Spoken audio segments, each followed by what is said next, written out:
विद्यार्थियों, इस वीडियो में आज हम पढ़ेंगे कोशिका भित्ति से संबंधित कुछ महत्वपूर्ण प्रश्न। इससे पहले हमने कोशिका भित्ति चैप्टर का पूर्ण रूप से अध्ययन कर लिया था और आज इससे संबंधित हम कुछ महत्वपूर्ण ऑब्जेक्टिव वस्तुनिष्ठ प्रश्नों को देखते हैं, जो कि बहुत सारी प्रतियोगी परीक्षाओं के लिए काफ़ी महत्वपूर्ण है। तो पहला प्रश्न है, पादप कोशिका के रक्षात्मक दृढ़ आवरण को क्या कहते हैं? जो कोशिका की रक्षा करता है और एक मजबूत आवरण होता है उसे हम क्या कहते हैं? तो हम जानते हैं कि पादप कोशिका के बाहर एक रक्षात्मक मजबूत आवरण कोशिका भित्ति होता है। तो कोशिका झिल्ली, कोशिका भित्ति, रिक्तिका झिल्ली सभी, तो इसका सही उत्तर हो जाता है कोशिका भित्ति। तो मजबूत और रक्षात्मक आवरण कोशिका भित्ति पाया जाता है। दूसरा प्रश्न है कि दो आसन कोशिकाओं को जोड़ने वाली परत क्या कहलाती है? हमने ये कहा कि जब कोशिका विभाजन होता है, दो कोशिकाएं बनती है, तो दोनों कोशिकाओं के बीच में बनने वाली सबसे पहली जो कोशिका भित्ति की जो परत होती है वो मध्य पटलिका होती है। तो दो आसन पादप कोशिकाओं को जोड़ने वाली परत कौन सी होगी? मध्य पटलिका। तो इसमें से सही आंसर हो जाता है मध्य पटलिका। नेक्स्ट प्रश्न देखते हैं, नंबर 3, कोशिका उपस्थित है। इसको हम इस तरह से लिख सकते हैं, कोशिका भित्ति उपस्थित है। इसके अंदर कोशिका भित्ति उपस्थित होती है। तो इसमें अपन देखते हैं कि माइकोप्लाज्मा में कोशिका भित्ति नहीं है, दूसरा वायरस में भी नहीं है, और तीसरा यूग्लिना जो प्राणी है उसमें भी हरितलोक होता है लेकिन कोशिका भित्ति नहीं होती है। लेकिन जीवाणु है ऐसा जीव जिसके अंदर कोशिका भित्ति पाई जाती है। तो ये प्रश्न ऐसे था कि कोशिका भित्ति उपस्थित होती है, उसको छांटना था हमें। नंबर 4 प्रश्न है कि एक पृथक कोशिका की सबसे भारी परत क्या कहलाती है? तो हम जानते हैं कि दो जो कोशिकाएं जुड़ी रहती है उनके बीच की जो पहली परत होती है उसको तो मध्य पटलिका कहते हैं। लेकिन जैसे ही दोनों कोशिकाएं अलग अलग हो जाती है तो अलग अलग तब होती है जब मध्य पटलिका नष्ट हो जाती है या घुल जाती है। तो मध्य पटलिका तो रही नहीं, तो इस कारण से जो सबसे भारी परत फिर बन जाएगी प्राथमिक भित्ति। तो इसका सही आंसर हो जाता है प्राथमिक भित्ति है वो एक पृथक कोशिका की सबसे भारी परत होती है। नेक्स्ट क्वेश्चन है, महत्वपूर्ण प्रश्न, मध्य पटलिका का प्रमुख घटक होता है। मतलब ये है कि मध्य पटलिका का निर्माण करने वाला प्रमुख पदार्थ कौन सा है?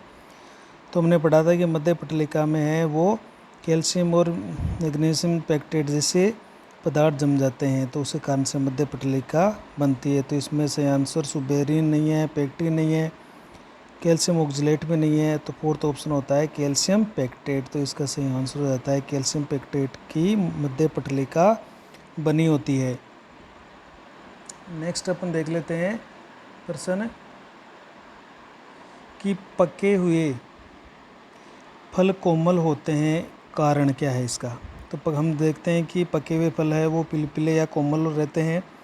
तो उसका कारण ये होता है कि जब मध्य पटलिका नष्ट हो जाती है या पूरी तरह से घुल जाती है तो कोशिकाएं अलग अलग हो जाती है, उनके बीच में अंतराकोश के स्थान बन जाते हैं और फल है वो पिलपिले या कोमल लगने लगते हैं। तो इसका महत्वपूर्ण कारण ये है कि मध्य पटलिका का घुल जाना या नष्ट हो जाना। अगला प्रश्न देखते हैं, पादप कोशिका की सीमेंट लेयर किसे कहते हैं? सीमेंट लेयर का मतलब होता है कि जो सीमेंट की भांति दो पादप कोशिकाओं को जोड़ने का काम करती है। तो हम ये पहले ही हम कह रहे हैं कि दो कोशिकाओं के बीच में जो सीमेंट की तरह काम करती है वो मध्य पटलिका होती है। तो सीमेंटिंग लेयर भी किसे कहते हैं? मध्य पटलिका को ही कहा जाता है। अगला प्रश्न है, पादप कोशिका भित्ति का सबसे प्रमुख घटक है। पादप कोशिका भित्ति का प्रमुख घटक का मतलब है जो मुख्य रूप से पादप कोशिका को बनाने में इस्तेमाल किया जाता है। तो सेल्यूलोज, हेमिसेलुलोज, पेक्टिन और सुबेरिन। तो इसमें सबसे जो प्रमुख घटक छांटना है, ये हालांकि ये सभी इसके घटक है, लेकिन इनमें से जो सबसे प्रमुख घटक है वो सेल्यूलोज होता है। सेल्यूलोज के फाइबर्स होते हैं वो हेमिसेलुलोज, पेक्टिन, सुबेरिन या अन्य पदार्थों के बने हुए मैट्रिक्स में डूबे हुए रहते हैं। तो इसका प्रमुख जो घटक है वो सेल्यूलोज है, यानी पादप कोशिका भित्ति सेल्यूलोज से मुख्य रूप से बनी हुई होती है। अगला प्रश्न है मध्य पटलिका में पाए जाने वाले प्रमुख तत्व कौन सा है। तो हमने ये कहा था कि कैल्शियम पेक्टेट के मुख्य रूप से बनी होती है। तो इसमें अपन देख लेते हैं कि सोडियम, मैग्नीशियम, पोटेशियम और कैल्शियम। तो इसका मुख्य जो आंसर है वो हो जाता है कैल्शियम तत्व है। कैल्शियम पेक्टेट की होती है तो इसमें तत्व हो गया कैल्शियम तत्व है। अगला प्रश्न है जीव द्रव्यक या प्रोटोप्लास्ट क्या है। तो हमने एक वीडियो में हमने प्रोटोप्लास्ट पढ़ा था। ये पादप कोशिका है और उसके ऊपर कोशिका भित्ति होती है। जब इस कोशिका भित्ति को हटा दें तो जो संरचना बचती है उसे हम कहते हैं प्रोटोप्लास्ट कहते हैं।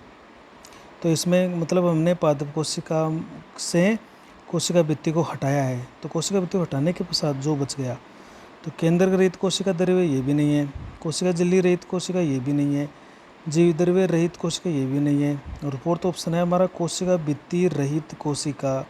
तो कोशिका भित्ति को हटा दिया जाए तो जो संरचना बचती है उसको अपन प्रोटोप्लास्ट या जीव द्रव्यक कहते हैं।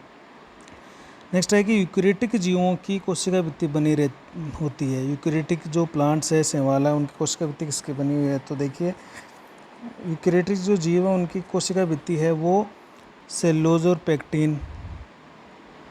इसमें ऑप्शन है सेलुलोज और प्रोटीन, हेमिसोलोज, लिपिड और काइटिन। काइटिन कवक की बनी हुई है। सेलुलोज पेक्टिन होता है लेकिन इसके साथ साथ हेमिसोलोज भी होता है। तो फोर्थ ऑप्शन है इसका सबसे अच्छा आंसर है कि सेलुलोज के साथ साथ हेमिसोलोज और पेक्टिन ये तीनों मिलकर यूकेरियोटिक जीवों की कोशिका भित्ति का निर्माण करते हैं। नेक्स्ट प्रश्न है प्लाज्मोडेस्माटा बनते हैं। तो प्लाज्मोडेस्माटा कहाँ बनते हैं। तो हमने ये कहा था कि जब मध्य पटलिका बनती है और मध्य पटलिका के दोनों तरफ प्राथमिक भित्ति बन रही थी तो प्राथमिक भित्ति में क्या होता है कि कुछ जगह पर सेलुलोज का अभाव होता है, सेलुलोज का जमाव नहीं हो पाता है तो वहाँ पर प्राथमिक ग्रंथ बन जाती है।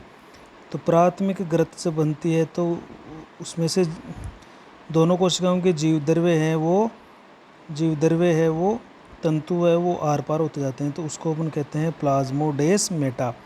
तो इसका मतलब है प्लाज्मोडेस्माटा प्राथमिक भित्ति में बनते हैं, प्राथमिक भित्ति के अंदर बनते हैं। नेक्स्ट है कि किस पदार्थ के निक्षेपण से पादप कोशिका मृत हो जाती है। तो ये बहुत ही महत्वपूर्ण प्रश्न है कि पादप कोशिका मृत हो जाती है। तो इसमें हमने ये पढ़ा था कि ये जो लिग्निन है, ये लिग्निन एक एल्कोहलिक जो फिनोल से बना हुआ फिनोलिक पॉलीमर होता है, बहुलक। एल्कोहलिक ये बहुलक है।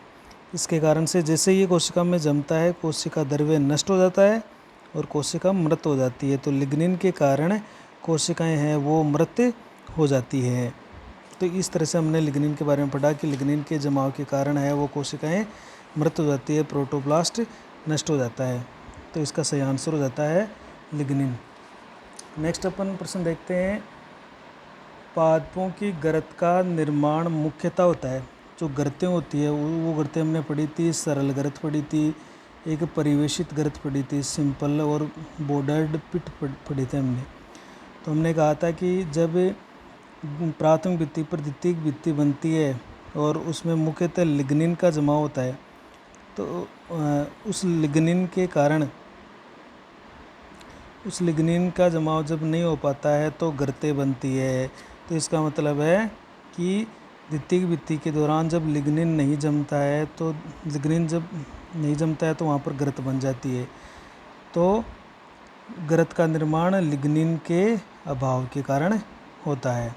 लिग्निन वहाँ पर जमता नहीं है इसलिए वहाँ पर गर्तें बन जाती है। टोरस बनता है। टोरस कैसे बनता है। तो हमने जब परिवेशित गर्त पढ़ा था तो उसमें हमने जो गर्त झिल्ली पढ़ी थी वो गर्त झिल्ली बनी होती है मध्य पटलिका और दोनों तरफ की प्राथमिक भित्ति से बनी होती है। तो इनके ऊपर जब सुबेरिन जम जाता है मतलब ये गर्त झिल्ली है, इसके ऊपर जब सुबेरिन जम गया तो इन सुबेरिन के जमने से ये फूली हुई संरचना बनती है, इसको हम कहते हैं टोरस। तो टोरस बनता है सुबेरिन के कारण। फिर है नेक्स्ट मरुस्थलीय पादप वाष्पोजन को कम करके जल हानि को रोकते हैं। क्योंकि इनके वायु भागों पर पाया जाता है। तो मरुस्थलीय पौधे होते हैं, वहाँ पर स्वतः ही पानी की कमी होती है, तो वो अपने पानी की कमी को बनाए रखने के लिए वाष्पोजन भी कम से कम करते हैं या न के बराबर करते हैं। तब उनमें ऐसा क्या होता है कि वाष्पोजन बहुत कम हो पाता है, तो उन पर होता क्या है कि उनके वायवीय जो भाग है उनके ऊपर क्यूटिकल मोम जैसा वैक्स के समान एक पदार्थ चढ़ा रहता है, जिसको क्यूटीन, जो कि क्यूटीन का बना होता है, और क्यूटीन की से बनी हुई परत क्यूटिकल परत कहलाती है। तो क्यूटिकल परत के कारण है वो मरुस्थलीय पादप है वो वाष्पोजन को कम करते हैं। अगला ऑप्शन देखते हैं, किस पदार्थ के कारण पादप कोशिका वायु और जल दोनों के लिए अपारगम्य हो जाती है। यानी वायु भी अंदर और बाहर नहीं जा सकती और जल भी अंदर और बाहर नहीं जा सकता, दोनों के लिए पूरी तरह से अपारगम्य हो जाती है। तो इसका सबसे प्रमुख कारण है, जैसे अगर हम कहेंगे अगर कोई वसीय पदार्थ जम गया, फैटी एसिड जम जाता है, कोई वसीय पदार्थ जम जाता है, तो उस पर पानी भी नहीं टिकता है और वायु भी अंदर प्रवेश नहीं कर सकती। तो फैटी एसिड है सुबेरिन और क्यूटीन। तो मुख्य जो सुबेरिन है उस सुबेरिन के जमाव के कारण कोशिकाएं पूरी तरीके से जल और वायु के लिए अपारगम्य हो जाती है। तो सुबेरिन एक क्या है, वसीय पदार्थ है, और वसीय पदार्थ के कारण है वो कोशिकाएं वायु और जल के लिए पूरी तरह से अपारगम्य हो जाती है। तभी हम देखते हैं कि कई दवाखाने होते थे तो वहाँ पर कुछ दवाइयों की बोतल होती थी, तो उसके ऊपर ढक्कन सा लगा रहता है लकड़ी का सा, तो उसमें इस तरह का सुबेरिन का जमाव होता है और वहाँ पर किसी भी तरह की वायु या जल प्रवेश नहीं कर सकता। नेक्स्ट अपन पढ़ते हैं कि पादप कोशिका के बाह्य कंकाल की तरह कौन काम करता है। बाह्य कंकाल की तरह, तो बाह्य कंकाल के रूप में हम जानते हैं कि कोशिका भित्ति होती है बाहर, सबसे बाहर, तो कोशिका भित्ति है वो बाह्य कंकाल की तरह कार्य करती है। नेक्स्ट प्रश्न पढ़ते हैं कि जब कोशिका भित्ति के एक गरत युग्म में, हम जानते हैं कि गरत जोड़े में होती है, तो एक गरत युग्म में एक तरफ तो सरल गरत हो तो दूसरी तरफ परिवेशित गरत हो, तो एक तरफ तो क्या हो, सरल गरत पाई जाए ऐसी एक तरफ, तो और दूसरी तरफ क्या हो, इस तरह की बॉर्डर्ड पिट पाई जाए। तो इस तरह की अगर गरतें हैं, एक तरफ सरल गरत और दूसरी तरफ बॉर्डर्ड पिट पाई जाए, तो हम उसे कहते हैं हाफ बॉर्डर्ड पिट। एक तरफ सरल गरत हो और दूसरी तरफ परिवेशित गरत हो, तब उसे हम कह देंगे हाफ बॉर्डर्ड पिट। नेक्स्ट देखते हैं प्रश्न, पादपों की कोशिकाओं के मध्य अंतरकोशिकीय अवकाश इंटरसेल्युलर स्पेस का निर्माण कैसे होता है। तो जब हम जानते हैं कि दो कोशिकाओं के बीच में मध्य पटलिका सीमेंट की तरह जुड़ी रहती है, जब ये मध्य पटलिका नष्ट हो जाती है तो इनकी जगह पर फिर खाली जगह रह जाती है या अवकाश बन जाता है।